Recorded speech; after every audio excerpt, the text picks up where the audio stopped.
Hey everybody, this is Russ from Retro Game Core. Today I'm going to show you how to play certain Super Nintendo games in a widescreen format. And this is all thanks to a special emulator core found within RetroArch. And there are a few different ways that you can implement the different widescreen options. For example, with Super Nintendo games that are based on Mode 7 graphics, they're just going to work naturally with this core. So games like F-Zero, Pilot Wings, and Mario Kart are just going to work out of the box. Other games can be modified within the emulator settings to give it a widescreen look. And in this video, I'm going to walk you through that one as well. And then finally, there are two specific games, Super Mario World and Super Metroid, that need to be patched in order to play in widescreen. And this process only takes a few minutes, and I'll show you how to do it here in this video, and then afterwards you can use it on various handheld devices.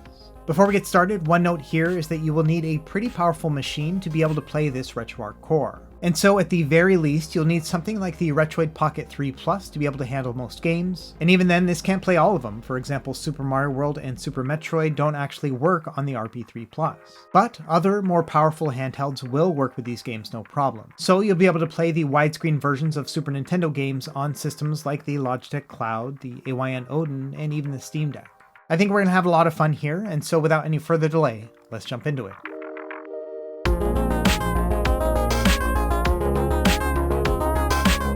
Okay, to start, as always, I've made a written guide to accompany this video, and I'll leave it linked in the video description. And so as more updates come out, I'll be sure to update the written guide in case this video gets a little bit outdated.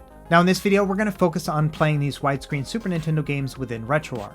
And there are a few different Super Nintendo emulator cores that we need to be aware of. For most low-powered systems, they use this core here, SNES 9X, and this one's going to work great with most devices. Now if you want to have a more accurate experience, I would recommend the BSNES core. This one requires a more advanced system, but the games play really well here.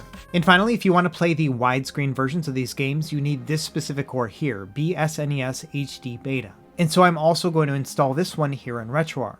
Now by default, the HD Beta core will show your Super Nintendo games in an 8:7 aspect ratio. And depending on who you ask, some people prefer the 8:7 aspect ratio. Now me personally, I prefer 4:3 because that is more similar to what I grew up playing with a CRT television. And so if you want, let me show you how to change that here first. You'll want to go into the RetroArch quick menu here and then go into Core Options. And then if you scroll down a bit, you'll find this Pixel Aspect Correction. If you turn this on, it'll change it from 8:7 to a 4:3. And so in general, if you are going to use the HD Beta core, I would say that you probably will need to decide whether or not you want to play 8:7 or 4:3. Next, we'll actually play some games in widescreen. I'm going to go into my Super Nintendo playlist here in RetroArch. And I'm going to boot up F-Zero, which is a Mode 7 game, but just using the regular BSNES emulator core. And as you can see, it's going to be playing it in a native 4:3. Now if we go back into the menu and we change our core association to the HD Beta and then start up the game, you can see here that it's now defaulting to a 16:9 aspect ratio with the Mode 7 graphics.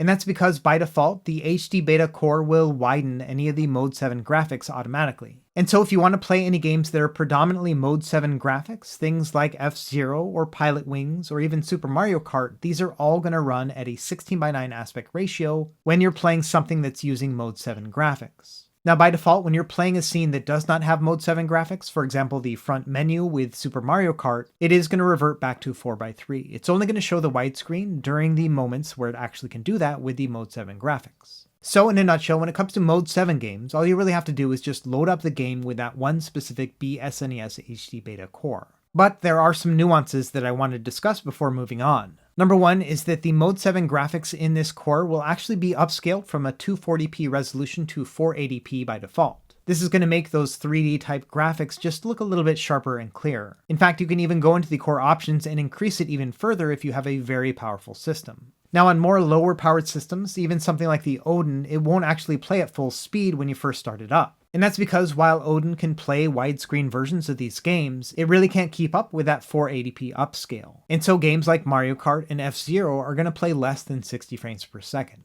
So if you are experiencing slowdown with your game, let me show you how to fix it. You want to go back into the quick menu, then into Core Options, and then scroll all the way down until you find the HD Mode 7 scale. And here you can change it from 480p down to 240p. This is also where you can upscale it even more if you have a beefy system. Either way, as you can see here now with the AYN Odin, when moving it over to a 240p, now F-Zero is playing at full speed. And this is definitely going to be necessary for some of the more low-powered systems like the Retroid Pocket 3 Plus, but after changing it to 240p, as you can see, these games will also play at full speed. Alright, now let's talk about extending the display for games that do not have Mode 7 graphics. So let's go back to Legend of Zelda: Link to the Past and widen this one. We're going to go back into Core Options and then scroll all the way down until we find Widescreen mode. By default, it's going to be set for only Mode 7 scenes. What we want to do here is change it so that it says Enable for all scenes. And really, for many games, that's all you really have to do. Now, I will say this experience is not going to be perfect with every game. For example, in Link to the Past, if it gets to the point where the screen is trying to show something that is no longer part of that screen, it is going to be a little bit graphically weird.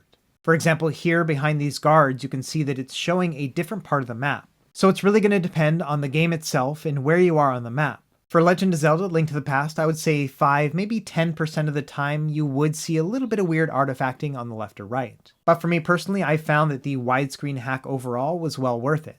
Anyway, once you have it set up the way you would like, let's go ahead and save the option for that game. We're going to go back into the quick menu and into Core Options and then Manage Core Options. Here we're going to select Save Game Options. That means anytime we use Link to the Past, it's going to remember those options that we saved, but it's still not going to affect the other games. So when you open up any other game with the same core, it's going to default to the 8:7 or 4:3 aspect ratio, and you'll have to go into the quick menu and then turn on the widescreen mode. Now, like with Link to the Past, there will be some pop-in with certain games. For example, with Super Castlevania 4, you can see that some elements just kind of pop into the screen from the right. Again, I don't think that's a game-breaking thing for me, but it might be for you. Other games just can't be extended to a full 16:9. Super Mario All-Stars is a good example. With this one, you can see a lot of glitching on the left and right, and honestly, this kind of drives me nuts. I don't really enjoy it. So what you can do here is reduce the amount of extension of the widescreen. Again, we're going to go into the core options, and then underneath widescreen mode, there is a widescreen aspect ratio option. Here, we're going to change it from 16:9 to 16:10. This is going to make the game a little bit less wide, but as you can see here, it greatly reduces the amount of glitching with Super Mario All-Stars. And so that's what I would recommend for this game. Now with other games, it might mess up the menu bar. For example, with Super Punch-Out, it kind of duplicates your life bar here at the bottom.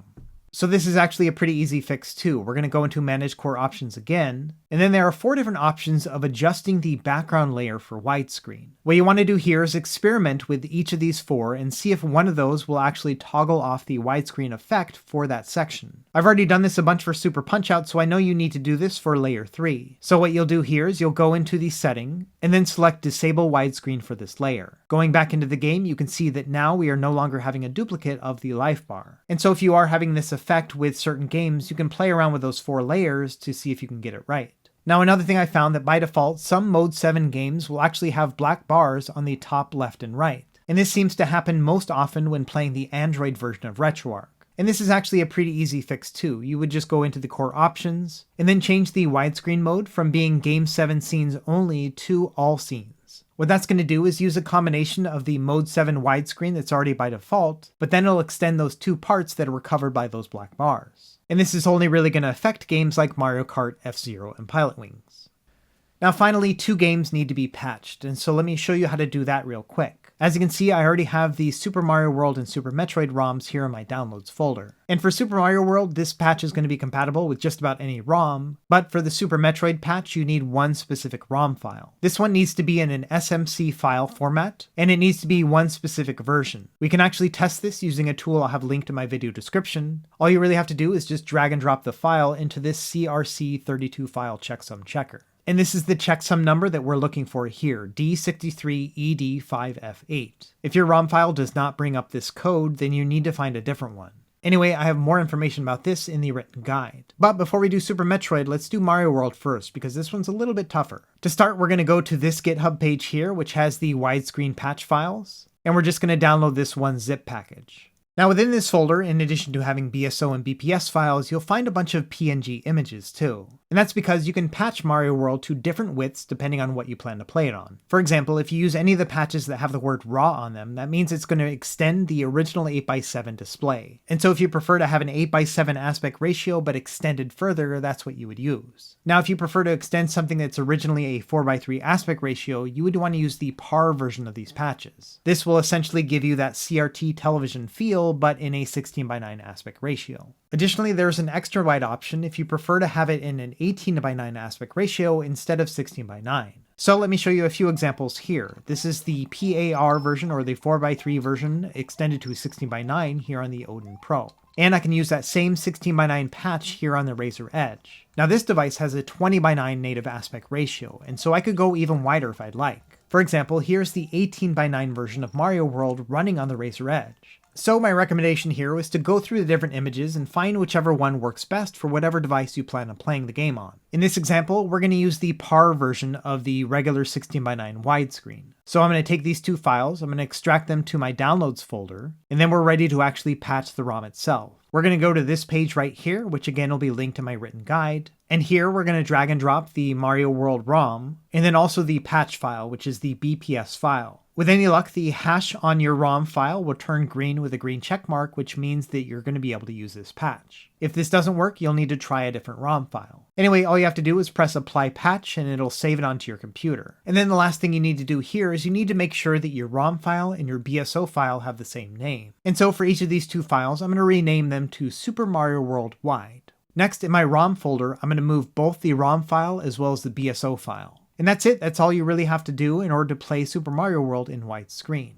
Before we get to testing it, let's do the same for Super Metroid. Now this process is going to be a little bit different. For example, you'll go to a different page to download the BSO and BPS file. But thankfully, after you download these two files, you do not have to patch the ROM file itself. Instead, all you have to do is just make sure that these three files all have the same name. And so like with Super Mario World, I'm going to change these to Super Metroid Wide for all three games, the ROM file, the BPS file, and the BSO file. And after that, all you have to do is just drag all three of these files over into your ROM folder. And so we're actually done with setting up these two files. Let's now go into RetroArch and boot them up. And thankfully here you don't have to do any configuration in the settings. All you have to do is launch the game using that SNES HD Beta core. And as soon as it starts up, it's going to start playing your game in widescreen. And so this is kind of a nice experience in the fact that you don't have to mess with any of the settings and you just have to start up the game. Now, of course, it does require a little bit of work in the beginning just to patch those files initially, but after that, it's going to be smooth sailing. And finally, I wanted to show how to integrate this whole setup into an Android front end like Daijisho. What you'll want to do here is when you've set up your Super Nintendo system, you'll want to go into the edit section and then make sure that your player settings are set to a different core. For example, here on the Odin, I'm going to choose the SNES 9X core. And that's because for all the other games that don't run in widescreen, this is the core I want to use. It's very lightweight and it's going to work really well. Now for the games that are compatible with widescreen, I want to change those individually. So I'll go into my games list here, and then I'll find a game I want to change, like F-Zero, and I'll select Edit Item. Now I'm going to scroll down to the Custom Player section. I'm going to turn on the Custom Player here with this toggle, and then under Custom Player, I'm going to choose the SNES HD Beta core. From there, all I have to do is just save that profile for F-Zero, and we're good to go. Anytime I start up the game, it's now going to run the SNES HD Beta core, and it'll play in widescreen. And so really that's about it for this video, kind of short and sweet, but I wanted to show you how to set up Super Nintendo widescreen hacks. I think this is something that most people are interested in trying but don't really know how to set it up, and so I hope this helped you in that regard. And of course, be sure to check out my written guide because I'll have listed there my favorite games to play in widescreen,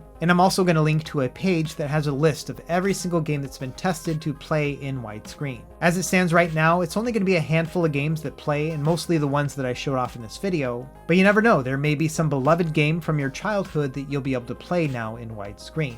Anyway, let me know what you think in the comments below, whether or not you prefer to play games in widescreen or you like the original 8x7 or 4x3. As always, thank you for watching, and be sure to like and subscribe if you found this helpful, and we will see you next time. Happy gaming.